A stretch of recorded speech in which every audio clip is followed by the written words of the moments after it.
الرجيم. بسم الله الرحمن الرحيم.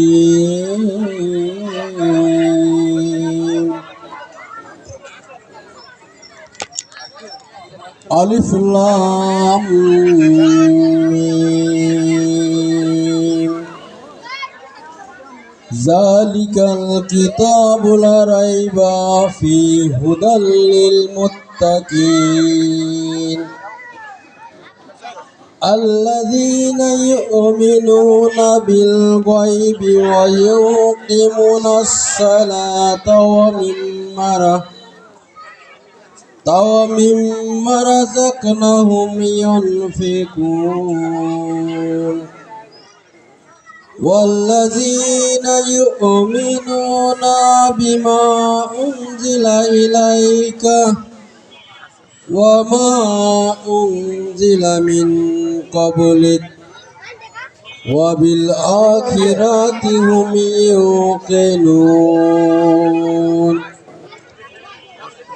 أولئك على هدى من ربهم وأولئك هم المفلحون إن الذين كفروا سواء عليهم أنذرتهم أم لم تنذرهم لا يؤمنون ختم الله على قلوبهم وعلى سامعهم وعلى أبصارهم غشاوة ولهم عذاب عظيم. صدق الله العظيم. আসসালামু আলাইকুম ওয়া রাহমাতুল্লাহ। ধন্যবাদ। এখন আমরা পুরস্কার বিতরণ অনুষ্ঠানে সরাসরি চলে যাব। যেহেতু একটা দিবসকে কেন্দ্র করে আজকের এই আয়োজন, শহীদদের বিনম্র শ্রদ্ধা, তাদেরকে সম্মান প্রদর্শনের জন্য কি জন্য আজকের এই আয়োজন, 2-4টি কথা আলোচনা হওয়া স্বাভাবিক। আমরা ফর্মালিটি মেনটেন করব। তাই আপনারা ধৈর্য সহকারে অতি 2-5 মিনিটের মধ্যে আমরা আলোচনা সেরে আমরা সরাসরি পুরস্কার বিতরণ অনুষ্ঠানে চলে যাব। এই পর্যায়ে আজকের এই বিজয় দিবস উদযাপন উপলক্ষে সংক্ষিপ্ত 2-4টি কথা তুলে ধরার জন্য আমি আহ্বান জানাচ্ছি। আজকের এই পুরস্কার বিতরণ অনুষ্ঠানের বিশেষ অতিথি হাটকুচুপুর সরকারি প্রাথমিক বিদ্যালয়ের সুনামধন্য ভারপ্রাপ্ত প্রধান শিক্ষক আমার বন্ধুবর ডিএম জাহিদুর রহমানকে সংক্ষিপ্ত।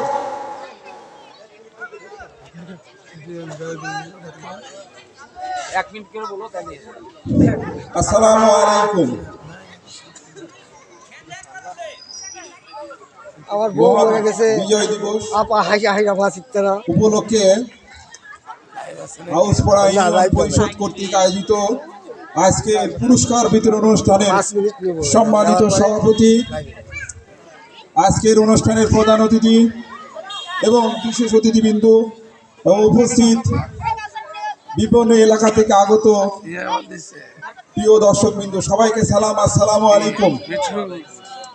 ৭১-এর হাতিয়ার গর্জে উঠুক আরেকবার। বারবার 16ই ডিসেম্বর আসে, কিন্তু এটা শুধু নাচ গান বা খেলাধুলার জন্য নয়। এই চেতনা আমাদের কাজে লাগাতে হবে। দেশে যখন কোনো নৈরাজ্য, কোনো অবক্ষয় সৃষ্টি হবে, তখনই আমাদেরকে এই শক্তি, এই চেতনাকে কাজে লাগাতে হবে। ৭১-এর চেতনা শুধু আমাদের গান বাজনার জন্য নয়, আমাদের কোনো রাজনৈতিক ফায়দা লুটে নেওয়ার জন্য নয়। আমাদের মনে রাখতে হবে যে এই জুলাই আগস্টের যে বিপ্লব, স্বৈরাচারী সরকারকে পতনের যে বিপ্লব, এবং এই মূল চেতনাই ছিল বিজয়, অর্থাৎ 16ই ডিসেম্বরের এই চেতনা। তরুণ যুবকদের মধ্যে যে চেতনা জাগ্রত হয়েছিল, ওই জাগ্রত শক্তি দিয়েই কেবল এই স্বৈরাচার গণতন্ত্র ধ্বংস